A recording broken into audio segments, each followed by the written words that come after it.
नमस्कार, news 18 JKLH के digital platform पर आपका स्वागत है। लद्दाख, जहां की वादियां पोस्टकार्ड जैसी खूबसूरत दिखती हैं, लेकिन इन वादियों के पीछे दबी हुई है वो आवाजें जो आज केंद्र सरकार से जवाब की मांग कर रही हैं। लोकतंत्र की उम्मीदों के साथ लद्दाख के लोगों ने संसद में अपने प्रतिनिधि को चुना, MP हाजी हनीफा जान, लेकिन मुद्दे वही हैं। रोजगार, डोमिसाइल नीति, पूर्ण राज्य का दर्जा और संविधान की 6ठी अनुसूची के तहत पहचान की हिफाजत। इन 4 मांगों पर अब तक कई दौर की बातचीत हो चुकी है, लेकिन जमीन पर असर नजर नहीं आता। इस रिपोर्ट में हम आपको ले चलेंगे लद्दाख की जमीनी हकीकत की उस परत तक, जहां से 27 मई को होने वाली हाई पावर कमेटी की बैठक के फैसलों की उम्मीदें जुड़ी हैं। देखिए ये खास रिपोर्ट।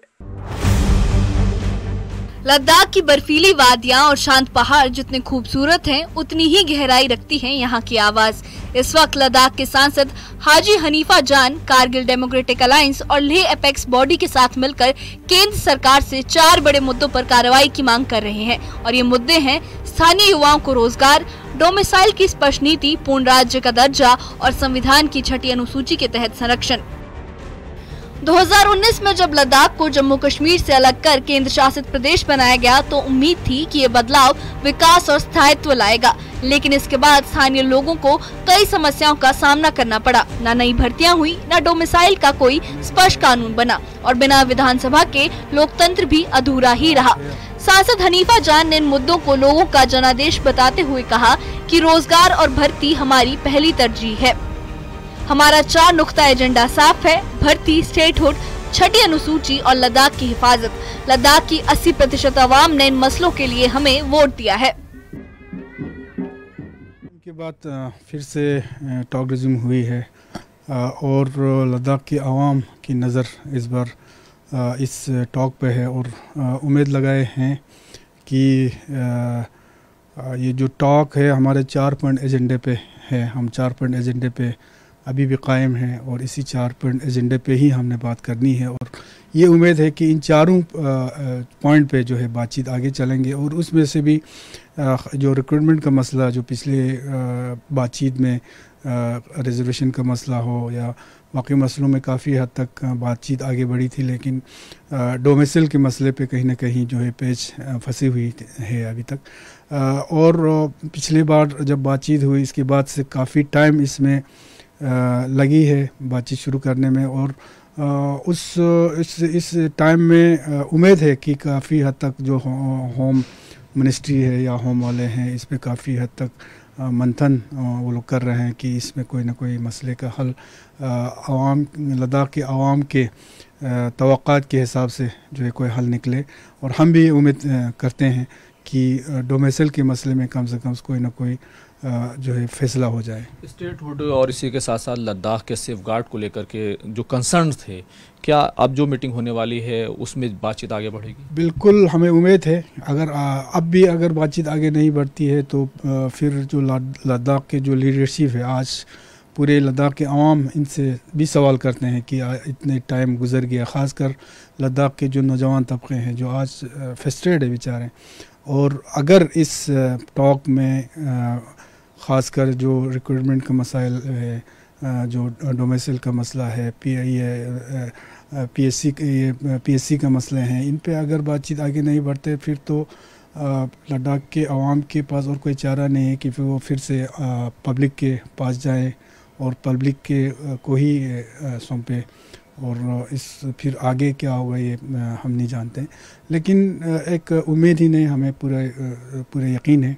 होम मिनिस्ट्री, ख़ासकर हमारा जो होम मिनिस्टर है अमित शाह जी, बहुत ही गंभीरता से इस मसले को देख रहे हैं और इसमें कोई ना कोई पेशरफ आगे बढ़ेंगे और इसके बाद बाकी चीज़ों पे जो है वो बातचीत का सिलसिला जल्दी शुरू करके जो है बाकी चीज़ों पे भी जो है वो बातचीत। हनीफा जान को 2024 के लोकसभा चुनाव में 1.03 लाख वोट मिले। ये सिर्फ एक जीत नहीं थी, बल्कि एक स्पष्ट संदेश था कि लद्दाख के लोग इन 4 मुद्दों को लेकर एकमत हैं।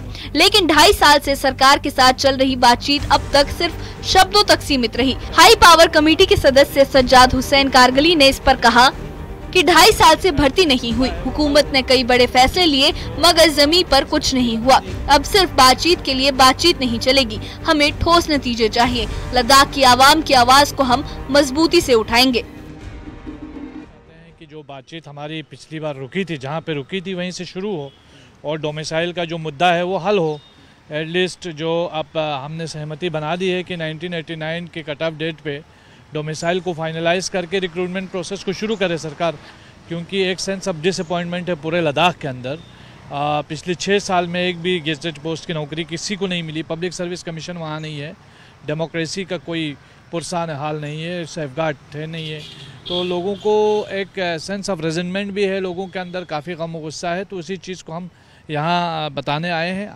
खुर्रम साहब, एक चीज़ और ये भी बताऊँ आपको, बार बार हम ये जब भी आते हैं हम कहते हैं कि एक पॉजिटिव नोट पे हमारी मीटिंग ख़त्म हुई है, एक मस्बत तरीके पे तौर पे हम यहाँ आते हैं, लेकिन उसके बाद ग्राउंड पे कुछ इम्प्लीमेंट नहीं होता है। तो आवाम के अंदर जो है वो सेंस ऑफ जो डिसअपॉइंटमेंट है उसको हम इंशाल्लाह कल कोशिश करेंगे कि सरकार के सामने रखें।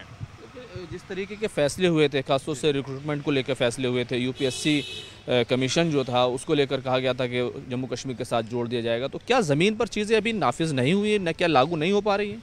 0% बिल्कुल भी नाफिज नहीं हुई हैं, और बल्कि यहाँ तक कि ये कि बहुत सारे मामला ऐसे हैं जिस पे लद्दाख के स्टेक होल्डर्स बिलखुसूस वहाँ के LHDCs को ऑन बोर्ड लिए बगैर फैसले लिए जाते हैं, जो हमारे लिए बिल्कुल कतई काबिल कबूल नहीं है।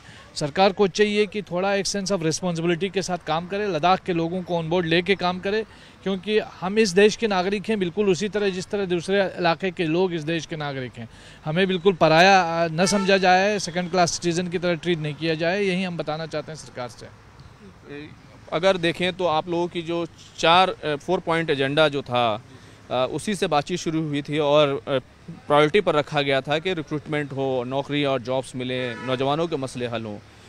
क्या ये जो अब मीटिंग होने जा रही है, क्या इसमें आगे कौन से एजेंडा जो है उस पर बातचीत आप लोग करने की कोशिश करेंगे? किस चीज़ को आप लोग तरजीह या प्राथमिकता देंगे?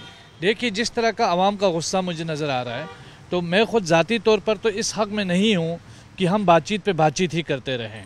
हालांकि ये हमारे दीगर जो साथी हैं वो सब मिल के जो फैसला लेंगे उसको हम सपोर्ट करेंगे, लेकिन ज़ाती तौर पर मेरा ये मानना है कि सिर्फ बातचीत बराए बातचीत जो है ये इसका कोई हल निकलने वाला नहीं है। सरकार को चाहिए पहले कुछ ठोस इक़दाम उठाए, लोगों का एतमाद बहाल करे। एतमाद नहीं है, ट्रस्ट डिफिसिट बहुत बुरी तरीके से है। 27 मई को गृह मंत्रालय में हाई पावर कमेटी की बैठक होने जा रही है, जिसे लद्दाख के लिए निर्णायक माना जा रहा है।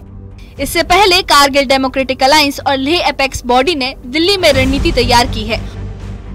उनका कहना है कि 1989 को डोमिसाइल की आधार रेखा माना जाए, स्थानीय युवाओं के लिए नौकरियों के अवसर सुनिश्चित किए जाएं और लद्दाख को राज्य का दर्जा देकर 6ठी अनुसूची के तहत उसकी सांस्कृतिक पहचान की सुरक्षा की जाए। लद्दाख में बेरोजगारी एक बड़ी चिंता है। स्थानीय लोगों को डर है कि बिना डोमिसाइल नीति के बाहरी लोग यहां की नौकरियों और संसाधनों पर अधिकार जमा लेंगे। इसी मुद्दे को लेकर 2024 में एनवायरमेंटलिस्ट सोनम वांगचुक ने आमरण अनशन भी किया था। सांसद हनीफा जान का कहना है कि लोगों ने उन्हें इन्हीं मुद्दों पर वोट दिया है और अब वक्त है कि सरकार इन मांगों को गंभीरता से ले। लद्दाख की जनता अब सिर्फ वादों से नहीं बल्कि ठोस नतीजों से संतुष्ट होगी। सवाल ये है कि क्या 27 मई की बैठक में ऐसा कोई फैसला होगा जो इन मुद्दों को सुलझाएगा? क्या लद्दाख के युवाओं को रोजगार मिलेगा, उनकी जमीन और पहचान की सुरक्षा सुनिश्चित की जाएगी और उन्हें लोकतांत्रिक आवाज मिलेगी? दिल्ली के नीति निर्माण गलियारों में इन सवालों की गूंज तेज हो रही है। Bureau report, news 18। लद्दाख के लोगों ने अपना जनादेश साफ दे दिया है। अब वक्त है ठोस फैसले का। जब तक रोजगार, डोमिसाइल, राज्य का दर्जा और 6ठी अनुसूची पर कानूनी मोहर नहीं लगती, तब तक लद्दाख के लिए सच्चा लोकतंत्र अधूरा ही रहेगा। ये लद्दाख के लोगों का कहना है, वहां के MP का कहना है। 27 मई को होने वाली हाई पावर कमेटी की बैठक एक बड़ा मोड़ साबित हो सकती है उनके लिए। लेकिन क्या दिल्ली की सत्ता की गलियों से अब लद्दाख के लिए कोई निर्णायक हल निकलेगा? यही सवाल आज हर लद्दाखी के दिल में है कि क्या उनकी पहाड़ जैसी उम्मीदें अब सिर्फ घोषणाओं में नहीं, हकीकत में तब्दील होंगी? इस सब का जवाब मिलेगा इस मीटिंग के बाद और उसकी अपडेट्स हम आपको देते रहेंगे। तो इस मुद्दे से जुड़ी सारी अपडेट्स के लिए हमारे चैनल के साथ बने रहिए और ऐसी ही खबरों के लिए हमारे चैनल को सब्सक्राइब करिए।